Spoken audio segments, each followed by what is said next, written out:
Assalamualaikum warahmatullahi wabarakatuh.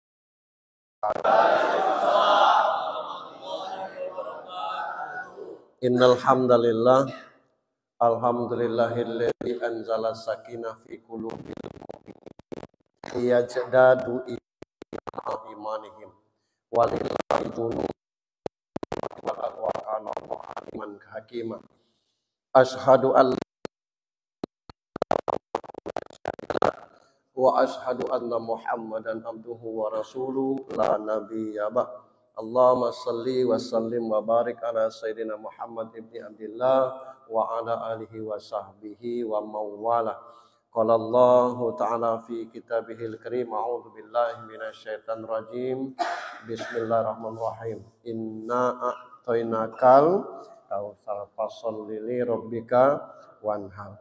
Wa qala ta'ala aidan wal asr innal insana lafi husrin illal ladzina amanu wa amilus solihati wa tawassaw bil haqq wa tawassaw bis sabr. Sadaqallahul azim. Bapak Kepala Balai BPTD kelas 3 Bengkulu diwakili Pak Dedri Effendi yang kita hormati dan dirahmati Allah, Bapak-bapak, Ibu-ibu, hadirin sekalian yang dirahmati Allah Subhanahu wa taala. Kita di pertengahan Desember 2024. Biasanya bulan Desember itu bulan yang cukup sibuk bagi perbankan, itu tutup tahun. Bagi pegawai-pegawai instansi otonomi, Pemda provinsi, Pemda kota kabupaten biasanya sibuk nak menghabiskan anggaran kalau nak tutup tahun itu. Apa baik kegiatan dibuat, yang penting habis kegiatan itu. Dan kita juga sibuk mikirkan apa yang perlu dipikir. Jadi bingung mikir apa. Tak tahu yang nak dipikir. Nah, alhamdulillah pagi ini kita disajikan dengan satu momentum tausiah, pengajian, yang karena ini akhir tahun, ya kita ambil saja refleksi diri kita masing-masing, muhasabah di akhir tahun ini untuk kedepannya. Keberikutnya, kita bersyukur tidak semua kelas-kelas balai itu punya pengajian dan mau pengajian. Nah, kita punya balai yang punya pengajian rutin, alhamdulillah, sebab belajar itu tidak mesti di SMA, di kuliah. Dan kadang-kadang ilmu di perkuliahan itu tidak bisa kita terapkan. Saya pernah pengalaman, ini belum ceramah, pengalaman. Sekolah di PGA, itu 3 tahun. Kemudian lanjut ke IAIN. Itu. Nah, begitu KKN sampai di satu desa itu, hari pertama kami sampai itu ada orang meninggal. Malam pertama tahlilan, malam kedua tahlilan, malam ketiganya itu orang ngadap ke kami, orang dusun tuh. Pak KKN katanya, karena belum saling kenal kan. 2 malam ini kemarin tahlilan, bapak kan dari IAIN, minta tolong bapak yang mimpin tahlil. Waktu itu saya tidak ketua kami ada. Saya bilang lapor Pak Ketua saja. Kata Pak Ketuanya, aku tidak bisa Pak. Nah, ada satu lagi Pak, kata sawan saya. Kami bertiga lanang 2 tino. Bapak yang itu. Oh, tidak bisa aku. Jadi macam mana? Pak Junaidi itulah. Dia galak itu. Ngadap saya. Bapak ni lah macam Pak. Saya juga tidak bisa kan. Tapi kita jangan pendek akal. Saya bilang, ngapo yasinan tahlil di sini, tahlil pendek-pendek nian Pak. Banyak dipotong-potong tahlil itu. Lah iya Pak, iya itu mestinya panjang Pak. Jadi kelak yang pendek itu saya belum begitu pase, tapi kalau yang panjang kelak kami ini baru kelak. Jadi masalah, ngapa berubah caranya. Saya agak khawatir nanti kami justru dimusuhi masyarakat. Kami ngikuti aja dulu lah Pak. Kalau ada yang lain kali meninggal, saya bilang kami bisa, padahal tidak bisa kan, itu selesai urusannya. Kalau cerita. Jadi itu ilmu. Maksud saya tuh banyak hal yang kita tidak dapat di perkuliahan, justru di masyarakat ada gitu. Termasuk ada ilmu yang tidak ada ilmunya, yang tidak ada dasarnya. Apa itu? Ilmu nggamit. Ilmu nggamit itu misal, Pak Dodi sholat zuhur sini. Saya masih berwudu. Daripada saya sholat sendiri, saya berjamaah dengan beliau. Sebelum berjamaah, kebiasaan kita kan, nggamit kan. Allah. Itu berdosa. Karena mengganggu orang sholat. Tidak ada dalil itu. Yang benar tuh sama-sama sholat. Kalau nak nggamit. Pak Dodi di depan, Allahu Akbar. Aku nak sholat juga, dekati dia. Allahu Akbar, baru gamit. Itu. Dan sebenarnya tidak usah digamit juga. Lah ngerti mesti imam tuh. Dia tegak di situ, kita Allahu Akbar agak keras, dekat. Allahu Akbar. Dan imam jangan pula bertanya, tidak gamit kabar. Jangan pula nanya saya itu. Salam dan salawat untuk junjungan kita Nabi besar Muhammad sallallahu alaihi wasallam. Bapak Ibu yang saya hormati, kita itu bertindak kadang-kadang berdasarkan pile yang ada di otak. Orang ngomongnya file, tulisannya kan pile. Apa pile file di otak? Itulah kadang-kadang yang terisi. Coba yang punya sosmed, coba ditengok orang yang hobi komentar buruk. Dimanapun dia komentar, itu pasti buruk. Di akun siapapun dia komentar, pasti buruk itulah komentar. Karena file di otaknya tuh curiga itulah bawaannya tuh. Suuzon itulah. Tapi kalau orang berpikir sehat, baik, dia akan berpikir, Masya Allah, Subhanallah. Dia ngomong, wah kapanlah saya bisa itu. Ada orang misalkan posting, guys kita lagi di Gunung Bromo, Alhamdulillah bisa sampai ke sini. Pasti kadang orangnya tahu kita di kantor, jadilah buang-buang duit SPPJ itu. Duit-duit masyarakat, duit rakyat itu. Karena otaknya kotor. Tapi kalau otak orang baik, Masya Allah, kapan ya saya juga bisa gitu, doakan ya. Pasti ada itu. Jadi kalau di otak kita nih mobil. Paling tidak kita bertanya. Mobil yang kecil, 2 laki bini depan, anak 2 di belakang tuh yang kecilnya tuh berapa dah? Oh, jenis-jenis kata orang. Ada Honda Brio, ada Jazz, ada Ayla, ada Agia. Nah, yang paling murah apa? Ya segelas Agia yang murah. Berapa? 175 juta. Tapi karena filenya tuh mobil terus, dia berusaha untuk nabung, untuk apa dan sebagainya. Akhirnya terbeli mobil. Sama dengan kita. Kalau otak kita kotor tuh susah dibersihkan kotor. Nah, yang saya ingin, mari kita isi file di otak kita. Wazkuru ni'matallahi alaikum. Ingatlah atas nikmat Allah atas kamu. Yang mana yang tidak nikmat Allah atas diri kita ini. Gitu.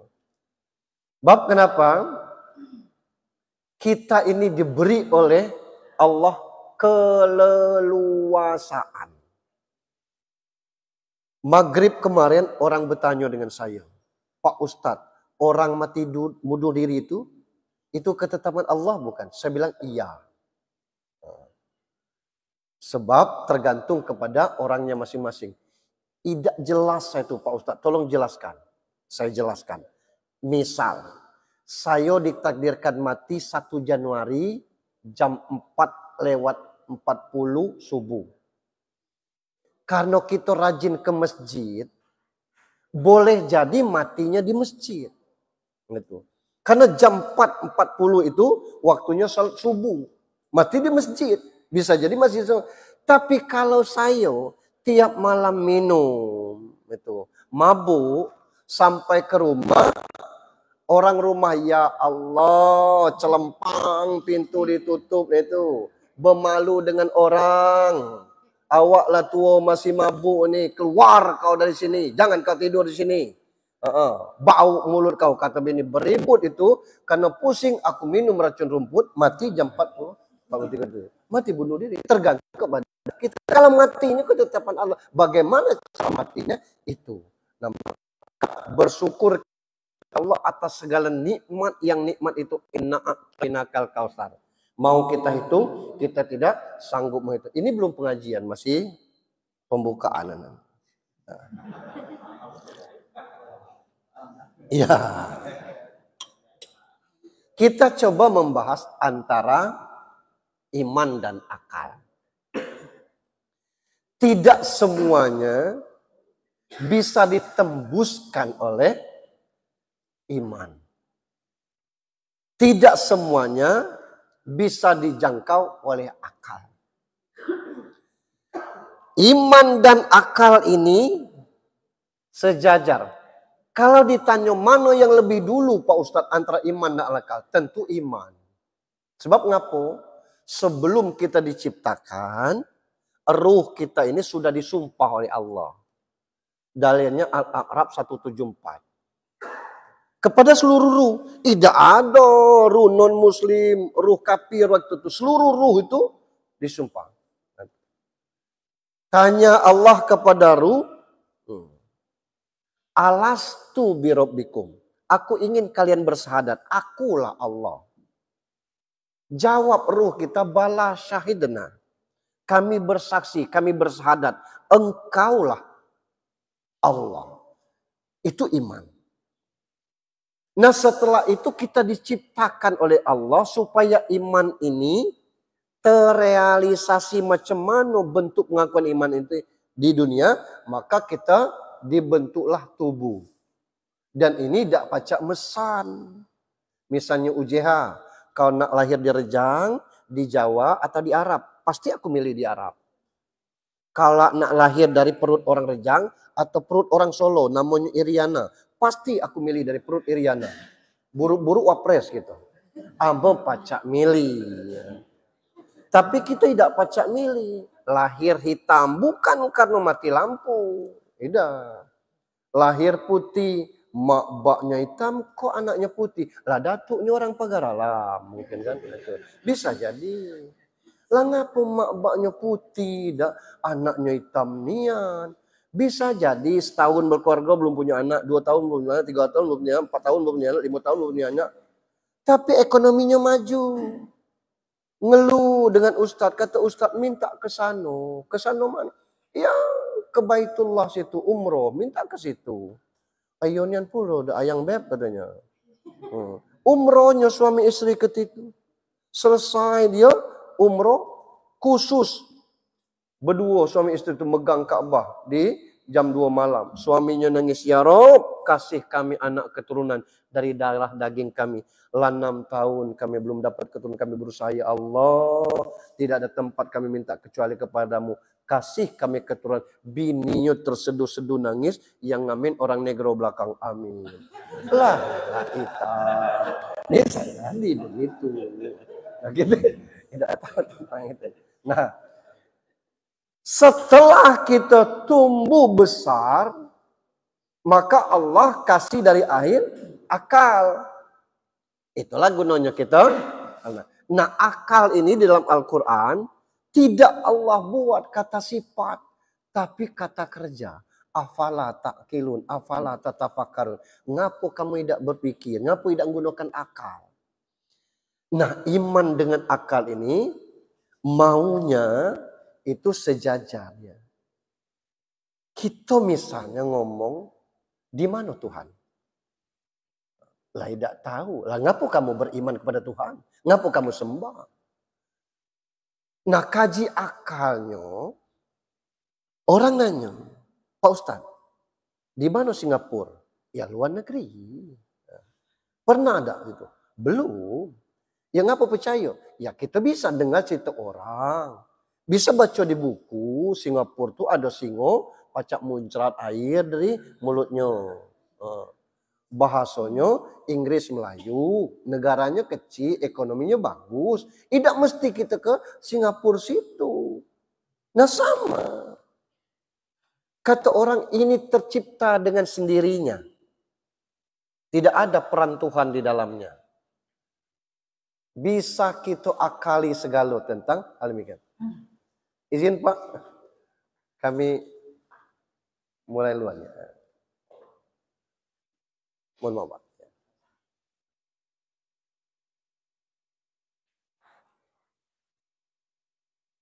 Selesai. Kita bisa mengkaji tentang itu. Misalnya, toge kita taruh di situ, dia akan tumbuh otomatis. Kalau misalnya kita tidak percaya kepada Tuhan, itu rumput tumbuh otomatis. Nah, sekarang kita kaji tentang otomatisnya. Otomatis itu bukan dengan sendirinya, tapi dibuat otomatis. Kita misalnya nak ke bank, ada pintu kaca di depan tuh. Sebelum kita masuk tuh, tidak ada surikitinya di situ. Security-nya tuh. Tapi pintunya terbuka dewe. Kok iso? Kata orang pintu otomatis. Bukan otomatis, tapi diotomatiskan. Ada yang membuat pintu itu, siapapun yang masuk, dia terbuka dengan sini asal belum terkunci. Gitu. Yang terbuka sendiri itu diotomatiskan ada. Sama dengan kita nih, tidak ujuk-ujuk pecah lahir sendirinya dengan itu. Nah itu kawasannya iman. Tidak tembus kita, maka Allah sampaikan kepada Muhammad wa ya'alunaka 'anir ruhul amin amri rabbi. Kalau ada orang bertanya tentang ruh, jawab itu urusanku, kata Allah. Tidak tembus kita kepada urusan ruh ini. Di mana ruh, bingung kita nyarinya kelak. Itu. Ngapa orang tidur itu tidak jahat? Karena tidak ada ruh yang jahat. Yang jahat itu jiwa. Kita ini jasmani model ini, ada ruh maka kita pecah hidup. Nah ada lagi namanya jiwa. Orang tidak ada sakit ruh itu. Dari mana? Rumah sakit. Sakit apa? Sakit ruh. Tidak ada. Tidak sakit jasmani, pasti sakit jiwa. Apa sakit? Asam urat, asam lambung, segala asam lah sampai di kisah.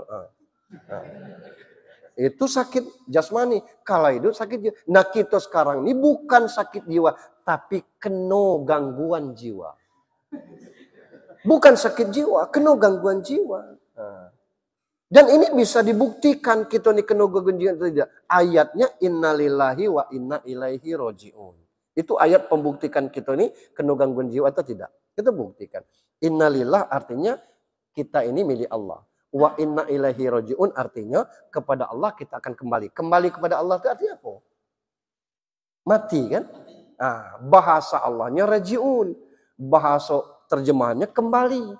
Bahasa kasarnya mati. Raji'un itu mati, mati itu balik. Balik itu mati itu raji'un. Kalau saya itu tidak mati kini belum? Tidak. Jawab baik supaya ceramah kita cepat. Nak mati kini belum? Hah? Mendak kita doakan di ujung pengajian ini kelak. Nak mati kini belum? Belum. Nah kita cek. Besok coba pergi ke rumah sakit jiwa. Tanya ke dokter jiwa. Dok, apa tanda orang gila ini sehat? Pasti dokternya ngomong, Tobo ini kalau sehatnya minta balik. Orang sakit gila tuh, kalanya sehatnya minta balik. Aku nak balik. Dok, malu bernyanyi, tak bermusik, nangis, tak berjudulnya. Aku nak sehat. Nah tadi aku tanya, nak balik apa belum? Jawabnya belum kan. Mati itu kan balik. Belum, berarti kan masih kena gangguan jiwa. Nah ini yang merusak kita tuh. Yang bisa merusak iman, yang bisa merusak akal, itu adalah jiwa kita. Nah, sejajarkan antara iman dengan akal ini, supaya kita bisa menjadi ahsan at-taqwim. Perintah Allah itu umum. Aqimis sholat. Dirikan sholat. Bagi yang tidak sholat. Tapi akal kita mendengar, untuk apa aku sholat? Kerja masih jahat. Itu kan kaji akal seperti itu. Nah, Rasulullah dalam hadisnya banyak nian menceritakan tentang masalah fungsi akal ini. Ayat-ayat Allah itu ada tentang iman dan ada tentang akal. Contoh, perempuan kalau cerai hidup dengan cerai mati, itu masa iddahnya berbeda. Kalau cerai hidup, iddahnya 3 bulan, 3 kali suci. Kalau cerai mati, masa iddahnya 4 bulan 10 hari. Ngapa beda? Itu ayat. Percaya baiklah ke ayat. Ngapa Tuhan ngecek mode itu, yakin baik. Nah, orang luar negeri tidak cak gitu. Ada dosen dari Universitas Einstein Amerika masuk Islam karena dia pakar embrio. Dia teliti ngapo beda antara tino dicerai hidup dengan tino dicerai mati ini masa iddahnya. Ternyata tino yang cerai hidup itu 3 bulan masa iddahnya, orang cerai itu ada sebabnya. Sebabnya ketidakcocokan. Ketidakcocokan ini membuat nek di hati. Cerai lebih baik, apapun resikonya, biarlah. Nah, ketika cerai lebih baik itu menyebab ketidakharmonisan itu. Nah, kalau dia berhubungan, maka bulan pertama sisa dari sperma lanang itu 37% lagi. Bulan kedua ada 67% lagi. Bulan ketiga itu tinggal 99,9% lagi habis. 99,9% di bulan ketiga itu selesai. Artinya kalau nyedak nikah dengan orang lain, no problem. Lah selesai. Lah ngapo? Ditinggal mati. Dak ada suami yang ngomong, aku mati ya teng. Gitu. Aku bulan depan mati ya bang. Itu. Dak ada. Mati itu walaupun sakit tetap mendadak dia. Dan tidak ada orang yang siap ditinggal mati walaupun suaminya sakit berbulan-bulan atau istrinya sakit berbulan-bulan. Terpahitnya lah ketika mati juga tidak ada yang siap itu. Ketidaksiap ini menyebabkan sperma yang ditinggalkan oleh pasangan ini tadi bertahan lebih lama karena kesedihan, termasuk air mata. Sudah diteliti, air mata orang sedih itu dingin. Itu. Orang menangis karena kesedihan itu, kalau kita peluk, matanya mengalir, itu dingin air matanya. Tapi kalau kita nangis bahagia, itu kita sudah berjuang, ikut ini, alhamdulillah lulus tes CAT. Allahu Akbar, terima kasih Allah. Sukses bro, kata kawan aku tidak lulus matilah kau, kata gitu lah. Nambahin dikit Pak Ustadz. Kalau Pak Ustadz ngomong CAT, jadi anggota aku nih kemarin ikut ujian P3K minta doanya juga kalau lulus. Amin ya Allah. CAT juga kan? Itu. Nah itu lulus kan air matanya bang, itu hangat. Aku yang bingung tuh. Lanjut ya. Lanjut. Nah, aku dewe yang boleh. Ustaz, yang lain enggak boleh. Kan saya jawab aja. Jadi itu ya. Nah, artinya bahwa ayat-ayat ini membutuhkan pemikiran. Nah, untuk kita sekarang terkait dengan kata Pak Kepala, ada hadisnya. Kata Rasul, ajari anakmu main panah dan ajari berenang. Ngapo main panah? Senjata perang dulu tuh menidak pedang, kujur. Tahu kujur? Kalau tidak tuh panah. Yang paling canggih lah panah. Kalau ada M15 waktu itu pasti Rasul ngomong, ajari anak kamu megang M15 kalau ada. Tapi belum ada. Yang paling canggih itulah panah. Jaraknya jauh, kemudian bisa dengan bidikan. Tapi kalau pedang kan ngandun itu tuh. Kita nak dekat, kujur juga jaraknya berapa meter. Nah. Tapi kalau dengan panah itu artinya ajari anak-anakmu dengan kemampuan yang terkini. Kekinian yang mampu.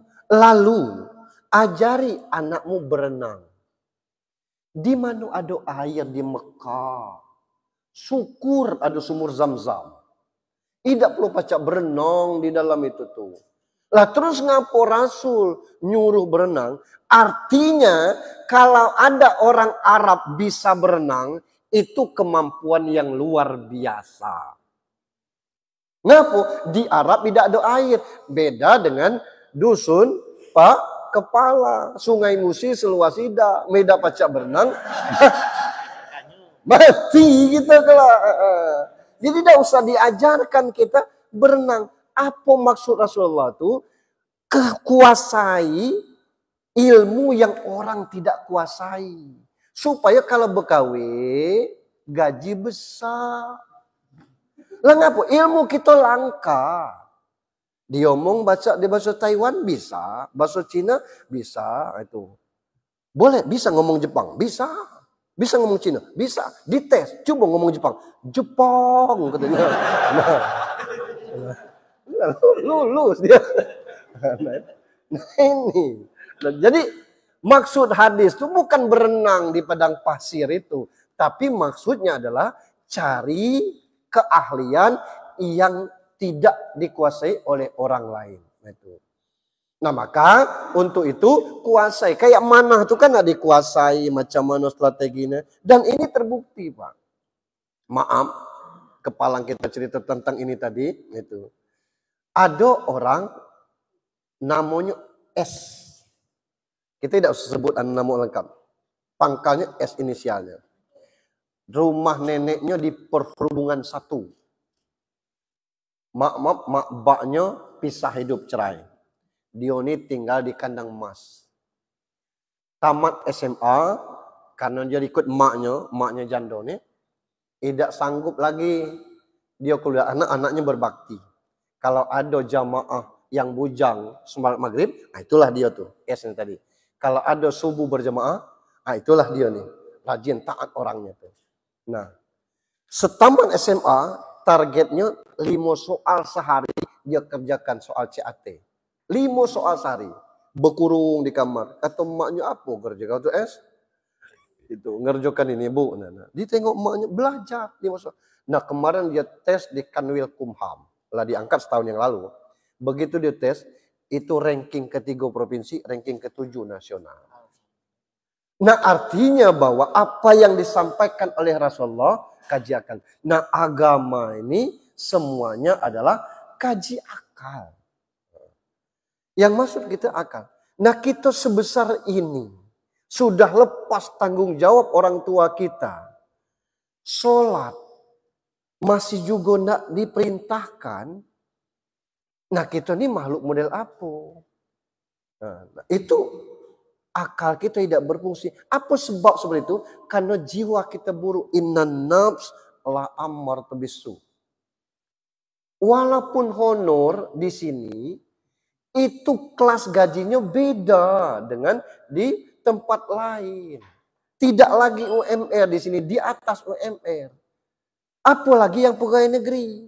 Lah pegawai negeri di sini kan vertikal. Remunnya beda itu. Iya Pak, saya tahu. Karena anak saya juga ada juga yang di vertikal, remunnya beda.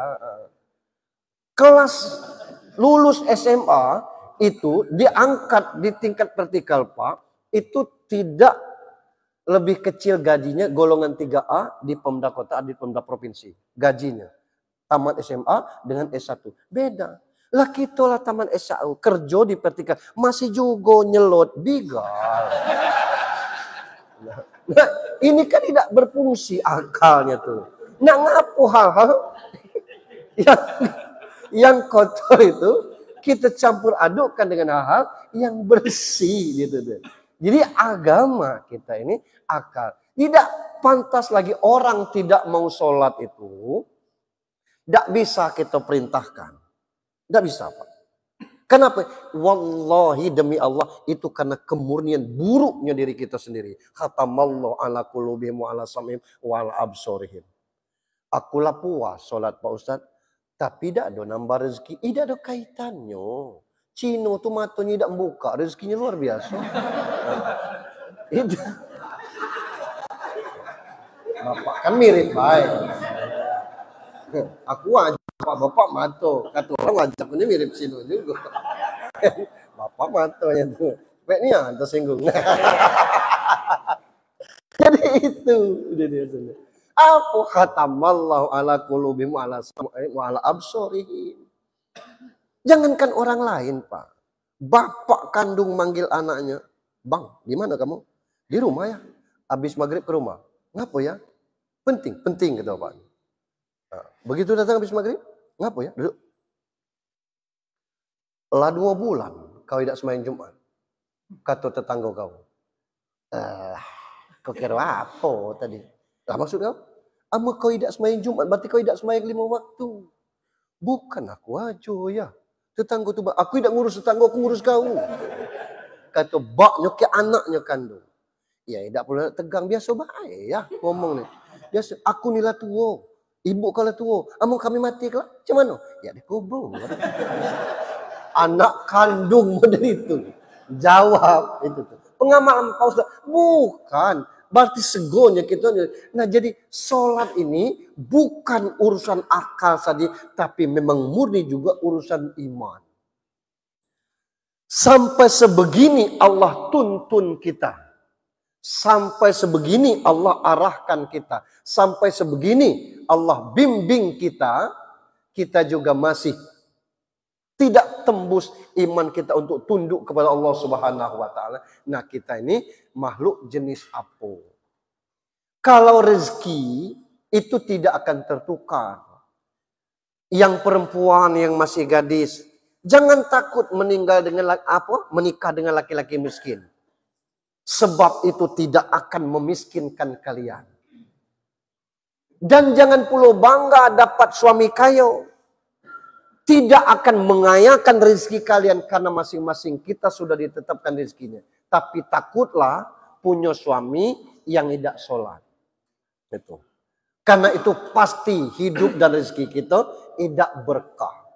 Nah, urusan sholat ini adalah urusan iman kepada Allah Subhanahu wa taala. Bapak Ibu yang saya hormati, bagian terakhir sebelum kita tutup nanti kita kasih kesempatan untuk tanya jawab. Kalau ada hal yang perlu kita tanya jawabkan. Nah, ketika akal sudah Allah beri, iman Allah sudah beri, maka wajar ketika nanti kita mati, Allah bertanya kepada kita. Siapa yang ditanya? Kalau tubuh ini itu hancur bersama tanah. Wa min ayatihi an khalaqalakum min turab. Kami ciptakan kamu sebagai kuasa Allah dari tanah.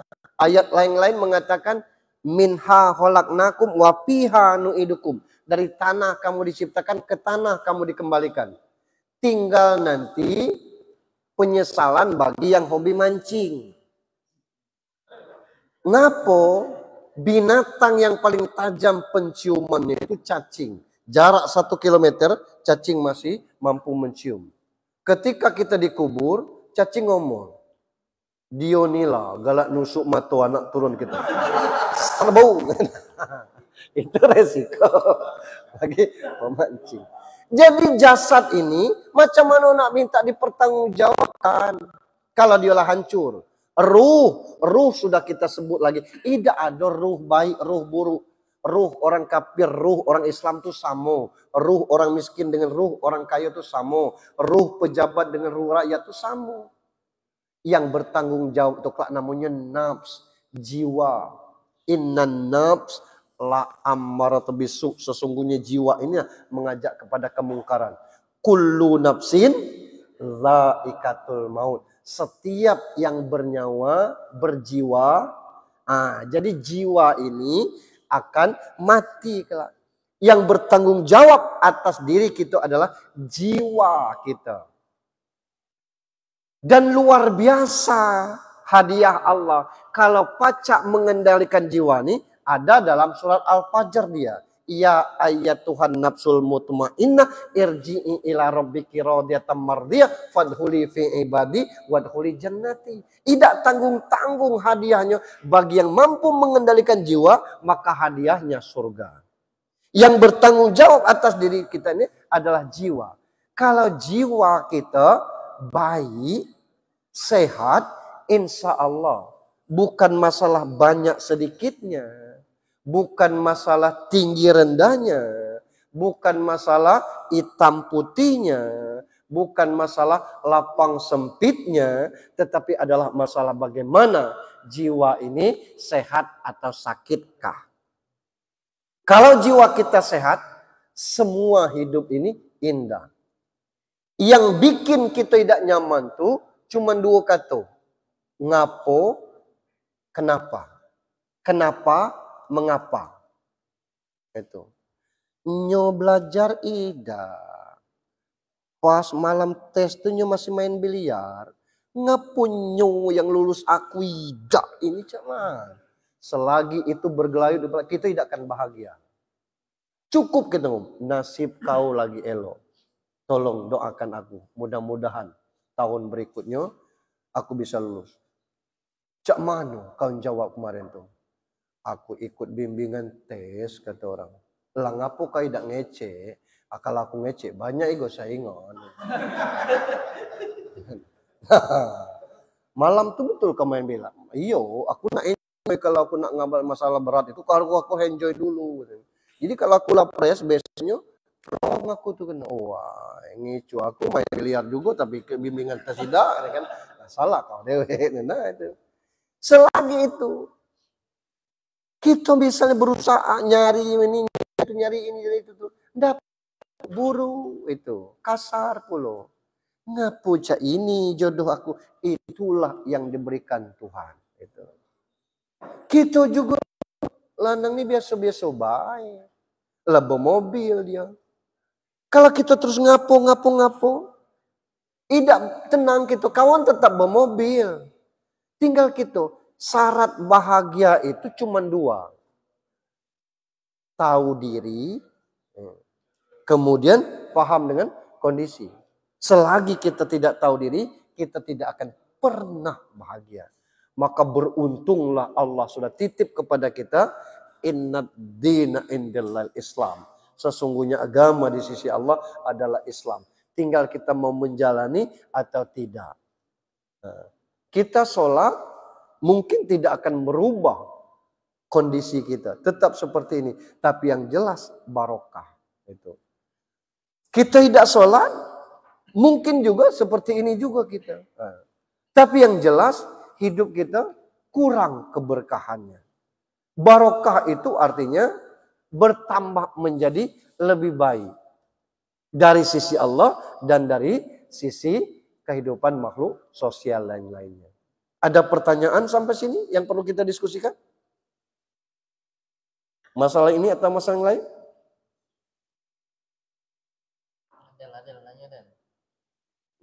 Paling tidak tanya di mana Pak Ustadz tinggal, jadilah. Ada? Tanya deh. Silakan. Mungkin izin Pak Ustadz. Iya. Kawan-kawan ada yang belum tahu mau izin sama Pak. Beliau ini mantan gubernur Bengkulu. Masya Allah. Itu bukan bertanya.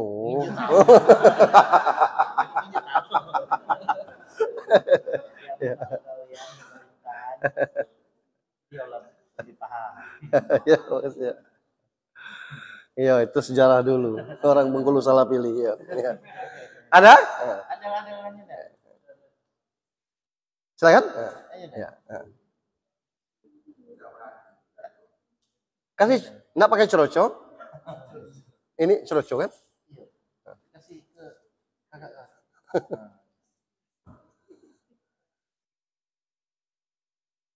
Perkenalkan diri dulu, masih adik siapa? Iya.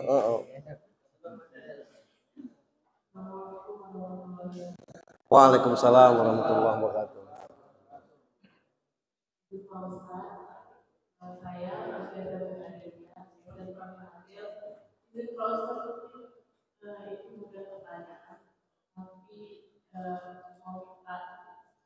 Doanya juga untuk kami semoga sukses dalam perjalanannya.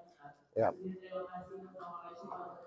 Waalaikumsalam warahmatullahi wabarakatuh. Oke. Satu permohonan yang baik dan lumrah wajar. Pertama, dimanapun kita bekerja, apapun pekerjaan, kuncinya satu, cintai pekerjaan itu.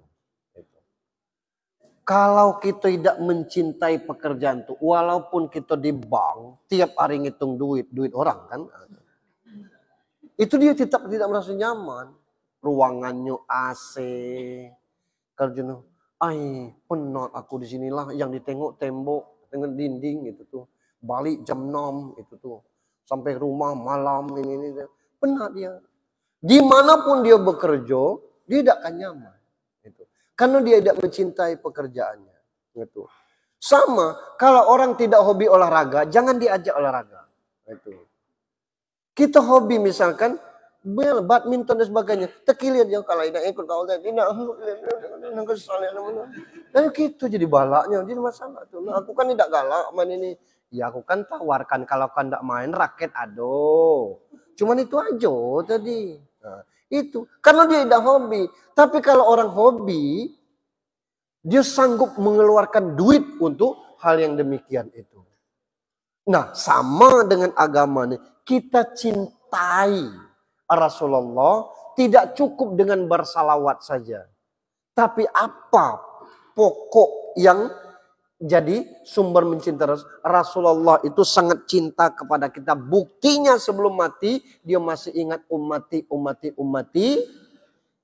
As-sholah An-nisa ittaqun nisa. Umatku. Sholat. Wanita. Ngapa wanita yang perlu jaga? 3 kali. Ngapa? Karena memang berat. Ngapa beratnya di mana? Kami lanang ini bertanggung jawab atas 4 perempuan. Mak, bini, anak Tino, Ayu. Tino seorang bergantung kepada 4 laki-laki. Baknya, suaminya, anak laki-lakinya, dan adiknya. Kenapa perempuan? Karena perempuan ini kadang-kadang masuk ke neraka itu bukan karena dia malas ibadah. Tapi karena tengkarnya. Suaminya ngomong, sholatlah bu. Lah sholat di masing-masing, sholat lah situ. Urus orang. Bukan ngurus orang. Karena ada ayatnya. Ku ampusakum wa ahlikum. Jaga dirimu dan dari apa yang aku kelak masuk neraka gara-gara kamu. Syukurlah kalau itu. Nah, itu. Dan sebagainya. Itu. Disuruh berjilbab. Kemana? Kesimpang. Woi pakai jilbab. Kesimpang psikolog. Itu. Baru ditengok orang. Ngapa? Aku lah tua. Aku lah hitam. Makanya beli skincare. Itu. Lain lagi jawabannya. Itu kan. Ada orang bertanya dengan saya, Pak Ustadz macam mana disuruh? Tidak enggak, disuruh berjibah tidak enggak. Masih salah enggak sebagai suami? Saya bilang masih salah apa? Salahku di mana? Salah milih bini sebenarnya. Kenapa bini yang lu itu? Nah, itu. Jadi perempuan itu memang berat dalam hal agama. Nah kita juga laki-laki juga mesti seperti itu. Terakhir kesimpulan kita. Agama itu bahasa Sanskerta. Tidak, gama, kacau. Agama artinya tidak kacau. Lalu ada oknum yang mengacaukan agama. Itu namanya oknum. Saya dapat laporan dari kawan-kawan di KIMI.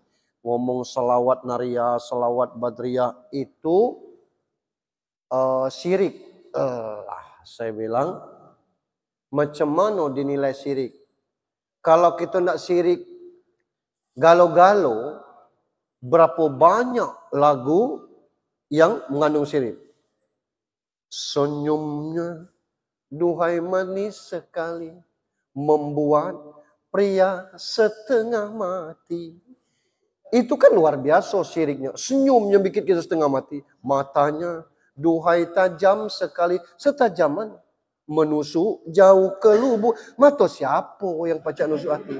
Itu syirik. Sama dengan selawat itu menyanjung Rasul luar biasa. Lain tak model itu. Ini kan syair-syair. Yang bikin kacau itu orang. Ada satu ulama. Heboh kemarin di TikTok tuh. Dia ngomong haram mendoakan orang Palestina. Pernah heboh kan itu kan? Kalau nak berhaji tidak hanya ke Mekah, pacak ke Bethlehem, apa? Ke tempat paus-paus itu. Patikan.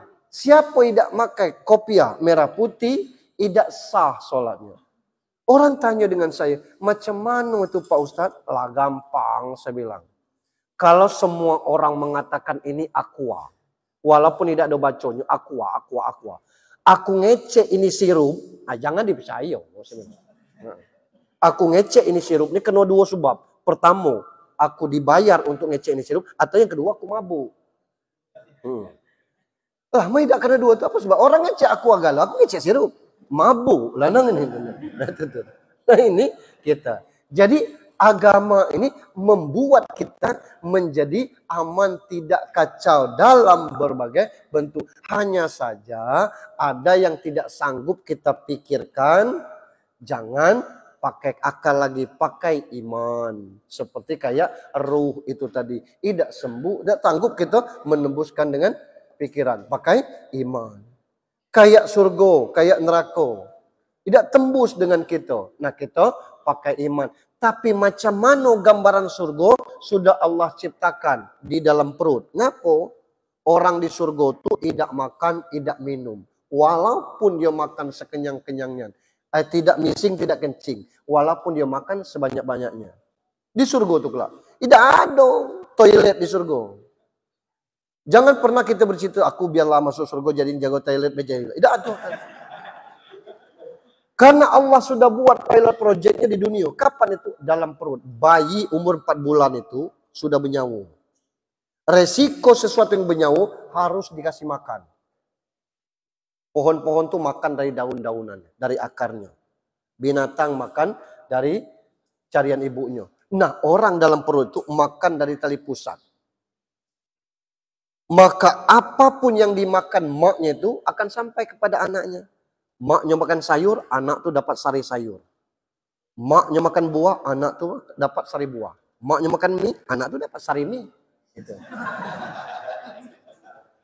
Begitu lahir, 5 bulan 10 hari makan model itu tuh, tidak ada anak belepotan dengan tai. Tidak ada anak bau ancing. Artinya selama 5 bulan 10 hari dia mulai bernyawa tuh makan minum, tidak kencing, tidak misingnya di dalam perut. Kok iso? Itulah pilot project surga. Kita kelak model itu juga.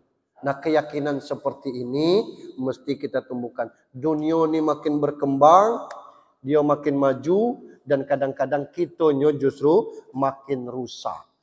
Rusak kenapa? Jiwanya yang rusak. Bukan jasmani yang rusak. Itu.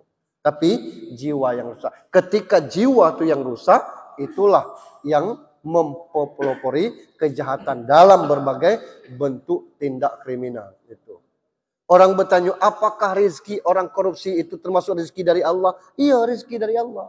Tidak dia korupsi, rezekinya tetap Allah kasih. Hanya saja karena imannya tidak sedemikian, maka dia pelaku demikian. Jadi kuncinya, pentingnya kita iman.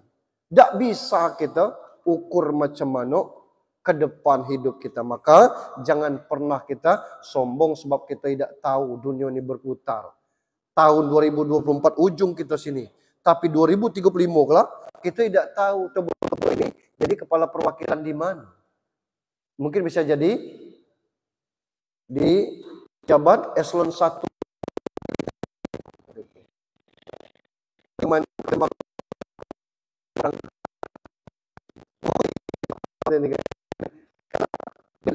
Apa ini?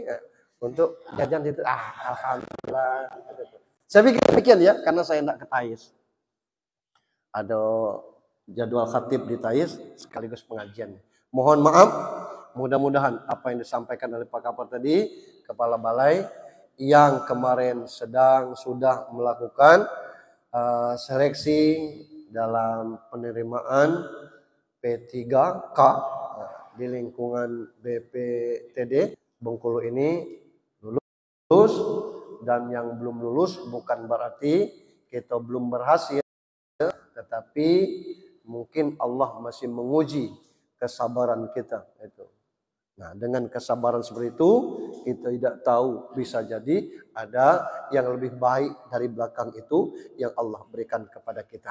Ala hazihin niyat wa kullu niyatin sholihah lillahi lahumul al-fatihah. A'udzubillahi minasyaitonir rajim. Bismillahirrahmanirrahim. Alhamdulillahirabbil alamin arrahmanirrahim maliki yaumiddin. Iyyaka na'budu wa iyyaka nasta'in.